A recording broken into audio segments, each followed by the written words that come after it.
Pessoal, boa noite, tudo bem com vocês? Aqui quem fala é a professora Eliane e nós vamos a mais uma aula da disciplina Higiene e Profilaxia do curso Técnico em Enfermagem Instituto São Miguel para as turmas de Gandu e Presidente Tancredo Neves. Continuando o nosso assunto, nós falaremos hoje da prevenção em ambiente hospitalar. Nós já aprendemos o que é higiene, o que é profilaxia, nós já aprendemos o contexto histórico, já entendemos e compreendemos o processo de saúde e doença. Aprendemos também a principal medida de prevenção e de higiene, que é a higienização correta das mãos, né? Aprendemos como praticar a técnica. E agora nós falaremos sobre a prevenção em ambiente hospitalar. Gente, o hospital é um ambiente onde se proporciona cuidado e assistência. E o enfermeiro e o técnico em enfermagem são os principais responsáveis para que se cumpra essa função, dentro de todos os processos do âmbito de cuidar. Porque o médico, ele vai prescrever, ele vai fazer as visitas, ele vai acompanhar, é ele que vai mudar o tratamento de acordo com a evolução, mas quem está 24 horas com o paciente é a enfermagem. Inclusive, é a enfermagem que dá esse feedback ao médico sobre a melhora ou não do paciente, a resposta ou não do paciente. Então, essa responsabilidade da equipe de enfermagem, ela tem a natureza ética e tem a natureza política, também social, econômica, jurídica e espiritual. O espiritual já sou eu quem incluo, porque você vai assistir o seu paciente de forma holística, o seu paciente como um todo. Quando nós falamos em ética, nós temos que zelar pela segurança do paciente, né? A proteção, o sigilo, a descrição, a privacidade do paciente. No momento no banho, no leito, por mais que as enfermarias hoje não existam mais enfermarias mistas, mas você não precisa expor a sua paciente porque as demais pacientes são mulheres. Nós temos que respeitar a privacidade de cada um, né? E isso deve ser um compromisso nosso. E algo que eu gostaria de implantar na mente de vocês, porque isso foi implantado na minha mente e faz de mim uma boa profissional ainda hoje, é que ética é o que você faz quando ninguém está vendo. Então, se você abrir um pacote de gás e for contaminado, ninguém viu, despreze mesmo assim, porque você viu, você sabe que está errado. Se você for calçar um par de luvas estéril e contaminar essas luvas, despreze, use-a como de procedimento. Porque se contaminou, você viu que contaminou. Se por algum motivo, durante a realização de um procedimento estéril, um curativo, você contaminou o campo, ninguém viu, mas você viu, seu paciente não sabe, mas você sabe. Então, ética é fazer o que é certo quando ninguém está vendo, tá? E em relação à política, é porque todo ser humano são políticos. Né? Qualquer atividade que a pessoa venha resolver, nós não estamos falando aqui de política no contexto simples de eleições, nós estamos falando de contexto de vida, de politização, de vida social, negociação, né? Então, cada pessoa cria um ambiente político ao redor de si, e nós, enquanto enfermeiros, fazemos parte disso, e devemos priorizar e respeitar o espaço desse paciente. E quais são os cuidados preventivos? Pasmem que prevenção em nível hospitalar abrange tudo. Olhe lá, qual é o conceito? Prevenir acidentes e riscos é função da enfermagem, tanto que na assistência de enfermagem, nos diagnósticos de enfermagem que são feitos pelo enfermeiro, que nós usamos o NANDA, o NIC e o NOC, os riscos são de atenção da enfermagem. Risco de queda, risco de lesão por pressão, risco de infecção, risco de problemas de saúde mental. Observar esse risco é função da enfermagem. Então, o meu paciente ele deve ser protegido de quedas, ele deve ser protegido de queimaduras, de corrente de ar, de produtos químicos, biológicos, de odores. Eu vou realizar um curativo contaminado com tecido necrosado, eu devo proteger tanto o paciente de ser exposto a essa situação constrangedora, quanto os demais pacientes aos odores que possam ser gerados dali. Eu tenho que inclusive, proteger o meu paciente de riscos de uma abordagem inadequada. Ô, seu fulano, uma hora dessa você ainda não tomou banho? Sim, algum motivo teve para ele não tomar banho. Ai, já tá com essa fralda suja desse jeito. Ele não, se ele está de fralda, é sinal que ele não pode locomover ao banheiro, inclusive que ele não pode trocar. Então, esse tipo de abordagem, ela é desprezível e não deve nunca ser utilizada por um bom profissional. Então, quais são os agravos, né, aos quais nós devemos proteger o paciente? Barulho, agitação, na questão física, uma cama sem grade, a hipertermia, a hipertensão, fobias, hematomas. Hematomas nós falamos na questão do trato com o paciente, o cuidado na locomoção, a movimentação com o paciente, a força da tração, né? Infiltrações e impulsões venosas, que vocês vão aprender um pouco mais à frente, que uma veia mal funcionada pode causar uma lesão de pele muito grave. Nós devemos proteger também esse paciente de solidão, nós devemos tomar cuidado com excesso de medicação e também com a falha na mudança de decúbito para gerar lesões, entre outros conceitos. Então, basicamente, nós temos que proteger o nosso paciente, inicialmente, de acidentes por agentes mecânicos, né? Porque um paciente agitado, ele pode cair da cama, o risco de queda. Uma cama sem grades, ela não pode ser, não deve ser utilizada, mas se é o que se tem na unidade disponível, então nós devemos adequar aquele paciente. Um lençol mal colocado pode sim causar lesão por pressão na pele daquele paciente. Toalhas e campos deixados em um lugar inadequado ou um lençol deixado de uma forma inadequada pode ser usado como item de suicídio, porque nós não sabemos como está a saúde mental desse paciente. E, inclusive, pode acontecer o suicídio acidental. O paciente pode se prender, pode se enroscar e ali se asfixiar e não ter socorro por não conseguir. O próximo são os acidentes por agentes físicos, né? Pode acontecer de várias maneiras. Uma explosão, por exemplo, queimadura, umidade. Gente, um incêndio no hospital, misericórdia, é uma tragédia, né? Se tornaria um drama. Por quê? Né? Existem pacientes acamados, existem pacientes entubados, então a locomoção desses pacientes é bem complicada. Recentemente no Rio de Janeiro, nós acompanhamos pelo noticiário, mais ou menos uns 2 anos atrás, hospitais que alagaram, né? Foi interessante que eu observei em uma das imagens que a água começa a descer também pelo telhado do hospital, invadiu o forro. Né? E a equipe de enfermagem, o desespero da equipe de enfermagem para retirar os pacientes dali.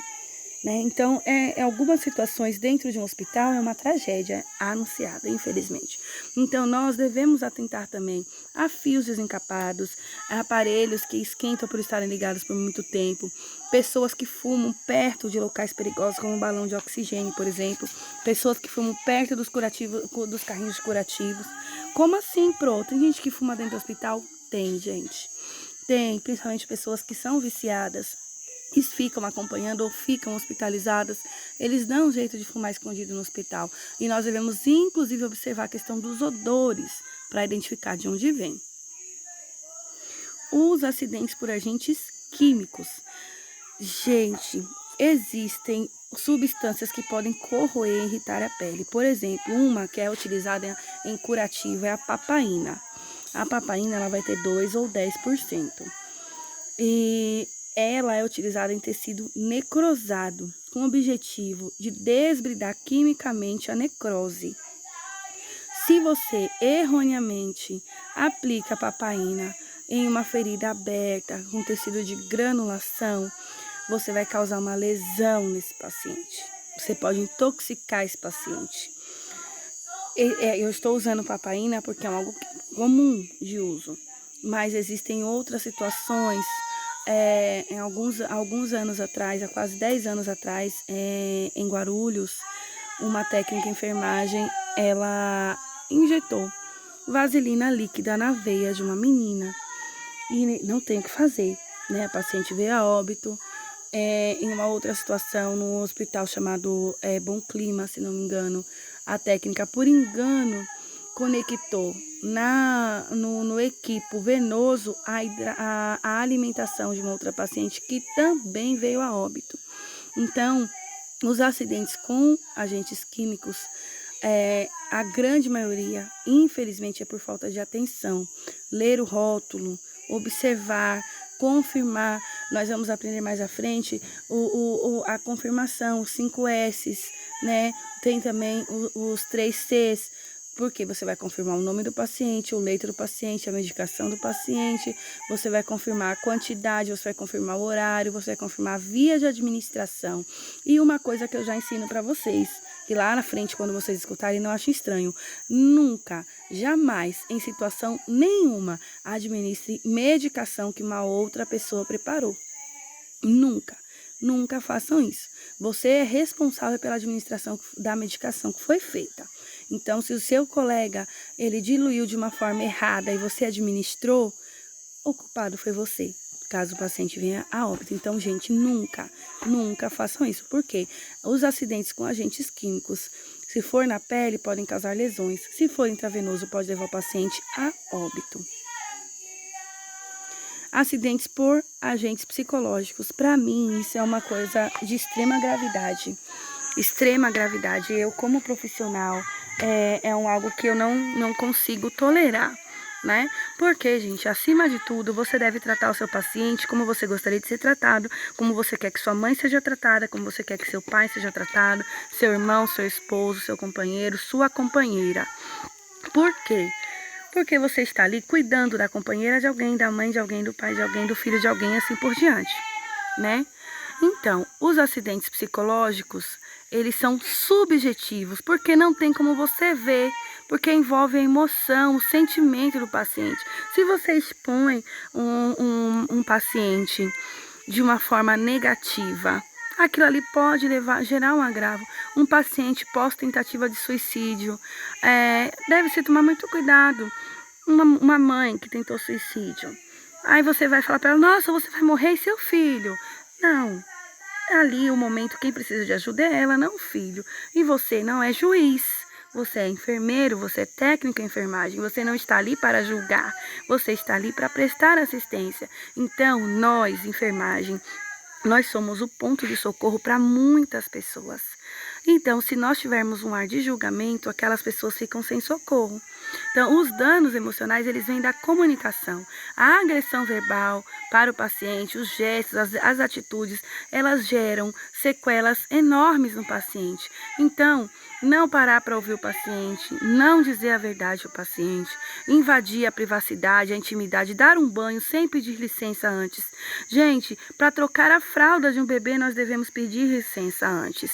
Quem dirá para dar um banho numa pessoa lúcida, consciente, que está ali numa situação constrangedora? Deve-se pedir licença sim, porque senão é invasão de privacidade. Não deixe, aliás, não permitir que a pessoa se expresse como cidadão.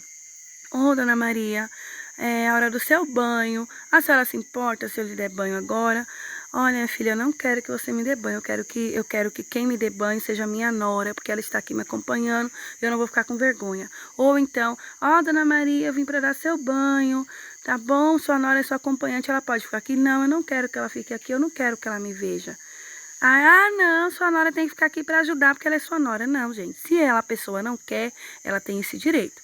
Não pode proibir o paciente de assistir TV, não pode proibir o paciente de usar as próprias roupas, a não ser que haja uma restrição, indicação médica. E o principal, caso ele queira e é direito dele, ele não esteja no ambiente de isolamento, ele não pode proibir de ver a sua família. Tudo isso pode gerar um acidente psicológico ao paciente.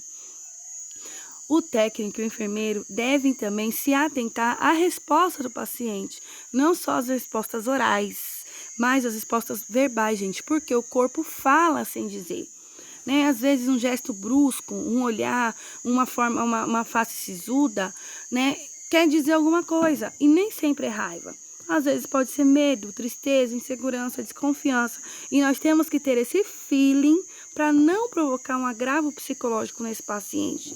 E talvez um paciente que deu entrada ali por uma questão, por exemplo, um acidente vascular cerebral, né? Seja ele de qualquer etiologia, um paciente que estava andando e dentro de 5 minutos por um pico de hipertensivo, ele já não anda, ele já não se alimenta sozinho, ele está acamado usando fraldas. Não é fácil. Ponha-se no lugar do paciente, né? Imagine, você está lúcido, orientado, verbalizando, você é independente e por algo simples, em 5 minutos você perde tudo isso. Não é fácil, não é simples. Então, cuidar da saúde mental do paciente, lembrando que no processo de saúde e doença, o conceito de saúde e doença da Organização Mundial de Saúde preza pela saúde mental e espiritual. Então, é nossa função também proteger o paciente nisso. Certinho, galerinha? Os acidentes por agentes biológicos. Gente, vou bater mais uma vez nessa tecla, porque até então nós somos os vilões nesse quesito, mas eu creio que em breve isso será superado.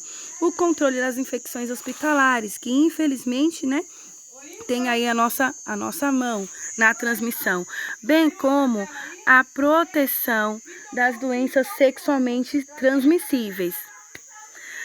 Algumas dessas doenças são transmitidas pelo toque. As mãos sujas. Se eu fiz um curativo contaminado em um paciente que tem uma colônia de bactérias naquela ferida e que tem uma secreção, e eu não fiz a asepsia correta das minhas mãos e vou tocar na ferida limpa de um outro paciente, num pós-operatório imediato, eu estou levando aquela colônia de bactérias para aquele paciente e eu estou levando aquela contaminação biológica para aquele paciente. Se por algum motivo Deus nos livre e nos guarde, gente.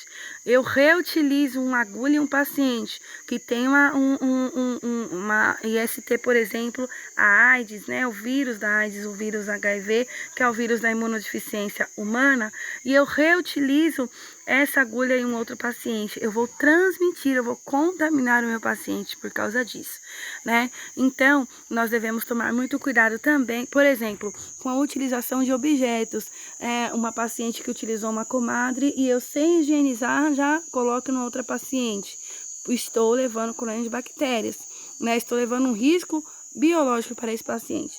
Bem como orientar os pacientes, principalmente pacientes que possuam alguma patologia de transmissão via sanguínea, via mucosa, é nossa função também. E quando nós damos essa orientação, nós estamos também evitando esse tipo de acidentes. Certinho, galerinha? Dúvidas? Chama lá no chat que eu tô esperando por vocês.